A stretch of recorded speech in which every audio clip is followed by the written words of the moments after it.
Nakakaihi siya pero may dugo. Tapos yung hindi na talaga siya totally makaihi. So yun yung alarming. Hello mga ka-char, this is Larnie and welcome to my YouTube channel. So for this video, gusto ko lang i-share yung experience ko about sa aking pusa. Ito ay napaka-importante. So napaka-importante to sa mga kagaya ko na pet lover na merong mga alagang may sakit na UTI. Ginawa ko tong video para ma-share din sa inyo upang usually kasi sa hindi pa nakaranas o bago pa lang sa sitwasyon na hindi makaihi, umiihi ng dugo, nakakaihi yung aso pusa, anong gagawin, hindi nila alam kung anong gagawin. No, gustong umihi pero hindi makaihi. Experience ko yan since 2019 hanggang ngayon sa present na to is meron akong pusa na may sakit na UTI. So ito yun siya. Dalawa yan sila actually. So ayan. Ayan yan siya. Ayan yung pusa ko na may sakit na UTI. So, na-diagnose yan siya na may sakit na UTI na hindi makaihi. 6 months ata siya. So, 7 months to 8 months. No? So, ang aga. Ang aga niya na na-diagnose na meron siyang sakit na ganyan. So, para sa akin, napakahirap noon. So, gusto ko lang i-share sa inyo mga ka-chino ko hanggang ngayon bakit buhay pa yung pusa ko. Gusto ko lang i-share sa inyo kung anong ginawa ko para maging aware din yung mga hindi nakakaalam. Bakit nagkakasakit yung ating mga pusa? Bakit sila umiihi ng dugo? Mga ganun, no? So, ano yun siya? Lagi kumakain ng maaalat, lalo na yung mga mumurahin, lalo na yung mga lucy na yan. So, dapat maingat tayo sa pagpapakain ng pusa natin. Dati kasi, nagpapakain ako ng kahit anong cat food. Hindi pala pwede yung ganun. So, yung aso pusa nyo, yung umiihi pa ng dugo, nakakaihi pero hirap. Nakakaihi siya pero may dugo. Unang-unang gagawin natin yan, huwag tayong mataranta. Ito ay experience ko talaga. Ang daming namamatay dahil sa sakit na kidney sa mga pusa natin, sa aso natin na hindi makakaihi. Pag nakakaihi pa pero may dugo, lagyan natin sila agad ng cone. Siguraduhin natin na hindi madidilaan yung ari nila. Kasi napaka-importante yon, kasi lalo na sa ari ng pusa, ang liit kasi ng ari ng pusa, tapos pag mamamaga pa yan, kasi yung dila ng pusa natin maraming matutulis, no? Scratch nila yon at laging dinidilaan, yun yung nagpapapalala ng sitwasyon. Pag-igihan na hindi matanggal yung cone, kasi napaka-importante ng cone, hanggat hindi gumagaling yung pusa nyo, wag nyong tanggalin yung cone.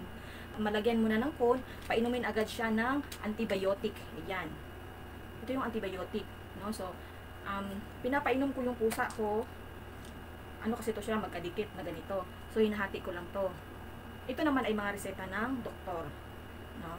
Yan. Kahit anong antibiotic, no? Basta tama lang sa kanila. Sa akin kasi isang tablet hinahati ko. So, painumin agad sila ng antibiotic.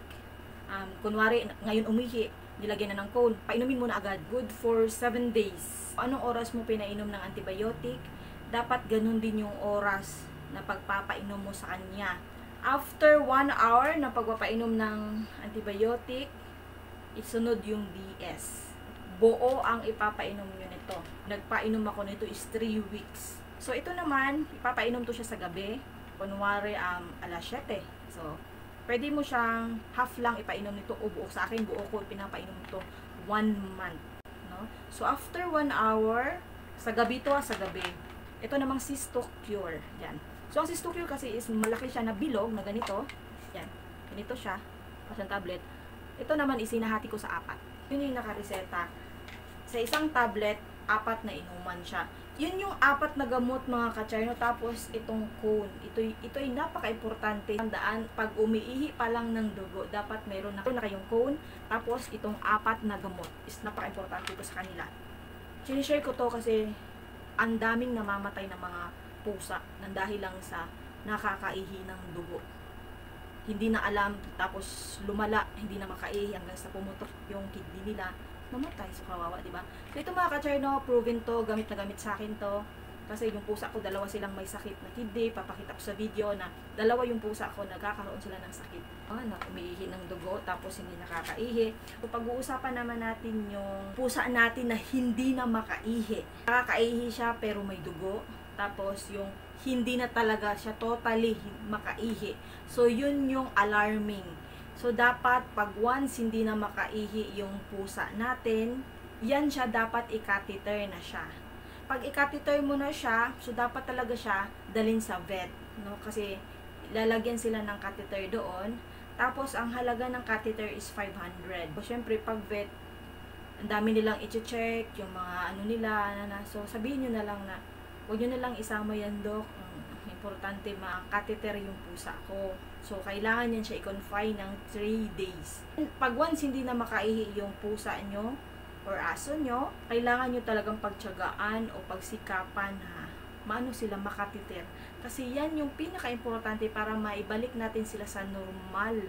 Tapos maging aware tayo para alam nyo kung anong gagawin nyo. Kasi experience ko, gusto ko lang i-share sa inyo. Kailangan na siyang i-confine, tapos i-catheter ng 3 days, tapos paiinumin nila ng mga gamot doon, tapos after 3 days, pwede mo nang ilabas with catheter. Ingatan nyo yung catheter na hindi matanggal. Doon na papasok ulit itong mga gamot na to. Huwag kalimutan yung phone pagdating sa bahay. Napakahalaga nito sa alaga natin. Palitan nyo na yung diet niya. So, pwedeng table food, pwedeng isda, chicken, mga ganun na hindi maalat, no? Palitan nyo muna ng RC Urinary SO. Yung nakakatulong din sa kanila. Yan yung pinapakain ko sa kanila. You know, medyo sanay na ako sa ganun, so hindi na ako masyadong natataranta din kasi nga, syempre, nakaranas na ako na hirap, no? Kasi naawa ka sa alaga mo.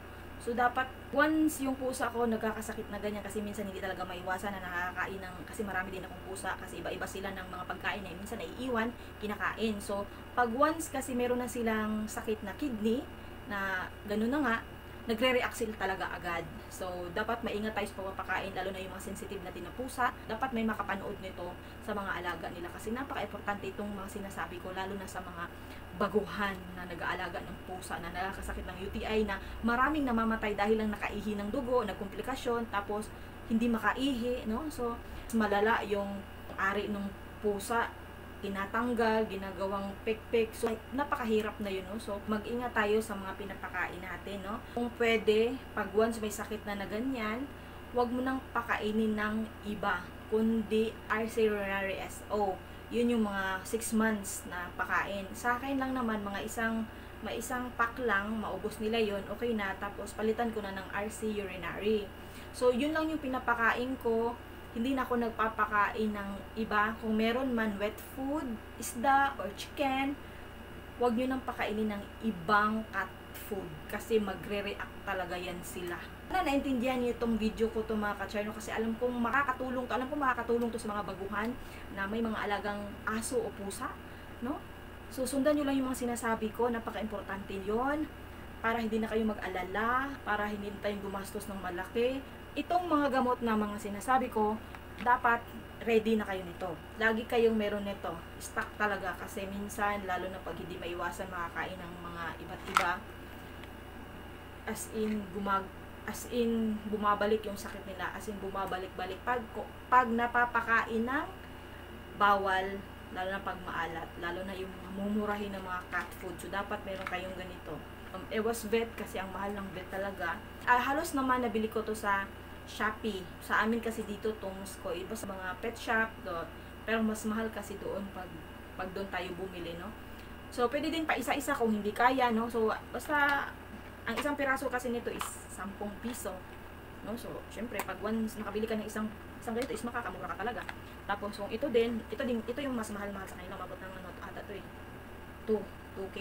Ito 2K plus to.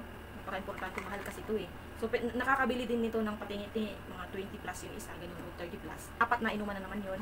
So, ito, nabibili to. So, ito, hanapin nyo lang itong mga gamot para meron kayong reserve. Uulitin ko, pag once makaihi pa pero merong dugo, cone agad. At itong gamot na to. Tapos, pag hindi na makaihi, pag yung kahit anong ihi hindi na makaihi, kailangan na ng catheter. So, kailangan na siya i-confine. Huwag mag-alala kasi ang catheter isa sa mga 500. Siyempre, yung gamutan, antibiotic. So, yan yung ginagawa ko sa akin pusa na dalawang may sakit din na hindi na nakakaihi. So, yun lang mga ka-charno. Sana naintindihan nyo itong video ko at sa mga susunod ko pang video. So, this is La Arnie and don't forget to like and hit that bell and comment down below. Bye!